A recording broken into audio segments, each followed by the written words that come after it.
There's less than 2 cups left of the meat sauce. Today I'm going to show you how to make a brand new delicious recipe with only 4 more ingredients. Let's take some garlic, maybe about 4 or 5 cloves.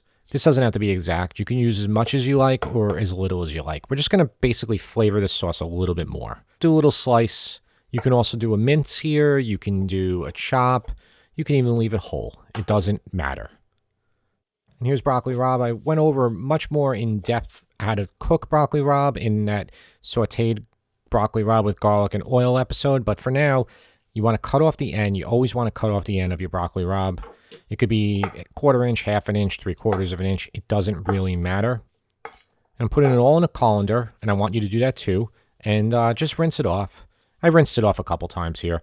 And then just turn it into about 4 equal size pieces. Full length broccoli rabe piece is about 8 inches. So you're basically doing about 2 inches per piece. This is going to make it really easy to braise it, and it'll be perfect bite-sized pieces for the ragu. And that's essentially our ingredients. Broccoli rabe, garlic, and the next one, a little bit of red wine. And we're going to be able to really expand our sauce and really change the flavor completely. Keep your heat medium-low here and take about, 3 tablespoons, 4 tablespoons, maybe 5 tablespoons of olive oil, and get all that delicious garlic right in there.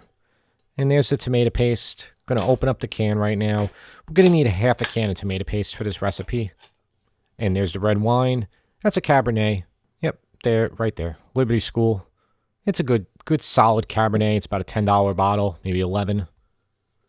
And let's just let that garlic get a little bit on the golden side. You keep it kind of low. You don't really have to do much. And then you can, take the time to open up your bottle of wine. And, if you want to have a little glass right now, do that or save it for later.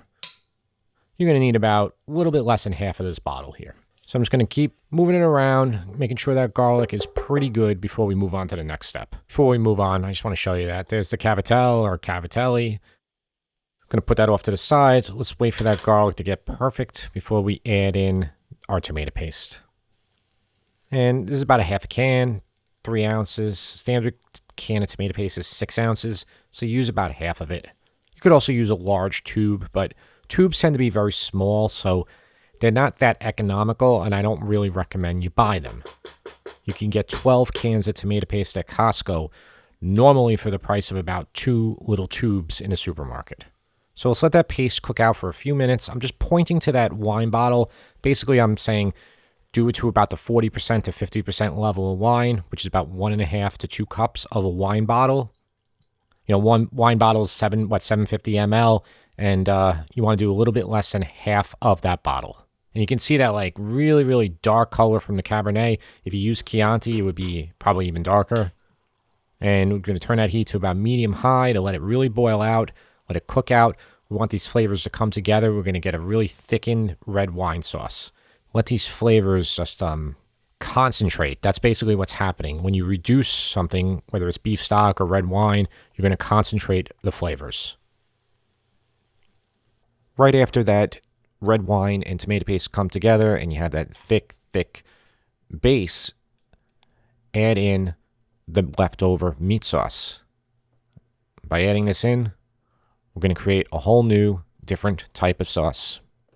Now, if you didn't do a meat sauce, you could also add say you did a lamb sauce or something. That would be perfect in here too, or a pork sauce. All of them would be really good in here. The next thing I recommend you do is put in about 8 ounces, maybe 10 ounces of water. And that's going to allow the sauce, the ragu, to cook a little bit more without getting too thick. Just stir it all together and just get a lid on and leave that lid cracked. I have the sauce simmering right now. I'm going to let it simmer for 5 or 10 minutes. Then I'll get the broccoli rabe in. That's too much broccoli rabe for one bunch of broccoli rabe, standard bunch. You need about half of that chopped up. You can remove a decent amount of the stem. I'm going to put it in here. We're going to let it braise until it gets tender. As far as the pasta goes, now you don't have to use this type of pasta. You can use any type of pasta you want. This is fresh pasta, so fresh pasta is really nice in this dish. You could use fresh penne, fresh fettuccine, tagliatelle. Ravioli would be good with this, fresh ravioli.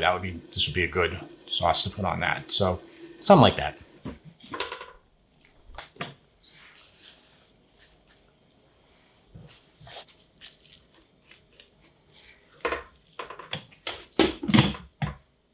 I turned off the heat. Okay, sauce or ragu. It's really, ultra red winey, very, very flavorful. It's got a little bit of that meat sauce, the red wine, like cooked down with the tomato paste and the broccoli rabe. It's so good and it's different. And we're gonna finish it with a bunch of Parmigiano Reggiano or Pecorino, whatever you want. I think for this one, you go with the Parmesan and then the really good extra virgin olive oil. Like a hefty drizzle of this on there. And then, you have some of the wine left. You have a glass of wine with it. I used about a cup and a half of wine, I'd say. That's a $10 bottle. It's Cabernet. If you got a $10 bottle of Chianti or a $12 bottle, use that, to make it really Italian. I just didn't have Chianti here or anything like that. And I wasn't going to use an expensive bottle. But a $10 or $12 bottle is normally a good quality bottle. And it's good to cook with. And then it's good to drink the rest of it. But I don't buy store like cooking wine in the store. I never do that. I don't recommend you do that either. All right, so let's boil the pasta. Get a really, really strong boil. And then 2 tablespoons of kosher salt per gallon of water. It's a great general rule to always follow before you put your pasta in. When you unpack your fresh pasta, sometimes there'll be a lot of semolina flour floating around. You might want to strain it at that point. This one was pretty good, so I'm throwing it right in. I'm going to stir right away. Fresh pasta normally doesn't take too long to cook. So you kind of want to be testing it relatively quickly from the get-go as you're cooking it. And a lot of that will depend on which type of fresh pasta you're using, the thickness of it, the thickness of the walls, who made it. Everybody makes it a little differently. If you make your own fresh pasta, obviously you're going to know exactly, by the, size that you rolled it out, how long it's going to take. So that pasta is pretty good. I'm going to just take it off the heat. I left it on the side, and now I have the ragu I'm going to put into a pan. I'm just going to spoon that in there. This pasta is still pretty al dente, so I'm going to be able to cook it for another minute or 2 in the sauce, which is what I want. I always like to finish this way. But you do have to be careful when you're using fresh pasta. Sometimes it will cook very quickly, and you have to kind of anticipate it. So maybe if you're buying it from the same person all the time, you'll know. I don't buy a lot of fresh pasta. I do prefer dried pasta. And when I use fresh pasta, normally I'll make it myself. And normally it's just like tagliatelle, which is just an attachment I have, which is kind of like a fettuccine noodle. So I'm letting it cook in here and letting the pasta water kind of absorb into the pasta and the ragu. It needs a bit more pasta water. This is going to allow it to continue to cook. I have the heat on about medium-low here to about medium. You can keep testing it as you're cooking it here so you get it just right. That's all you have to do. Whether you're finishing fresh pasta or dried pasta, it doesn't matter. It's the same exact principle. I'm going to do a couple flips. The more you can do here, you're going to emulsify it a little bit. You're going to thicken up that pasta water, and the olive oil and the tomato, it's going to coat the pasta better. And that's looking really good like that. So I'm just doing a little taste test, making sure everything's perfect here.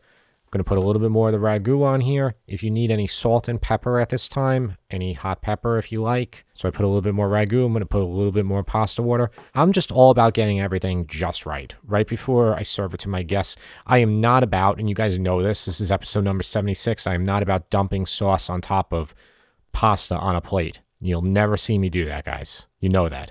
Really dark, winey sauce. And now this Cavatelli, and it's delicious. It's a great fresh pasta. It's one of my favorite fresh pastas. Yeah, use the extra virgin olive oil and the Parmigiano Reggiano to finish this. You're using some more ingredients, but it's not a lot. It's not a lot of money. That's a $10 bottle of wine. We used less than 50% of it. So it's $4 of wine, a $3 pack of fresh pasta, used half a can of tomato paste, and the sauce we already had. So it's literally about $7 or $8 for the whole meal. And this will be enough for 4 people easily. And you get a loaf of bread, drink the rest of the wine, and I hope you enjoy it. I'll see you next time.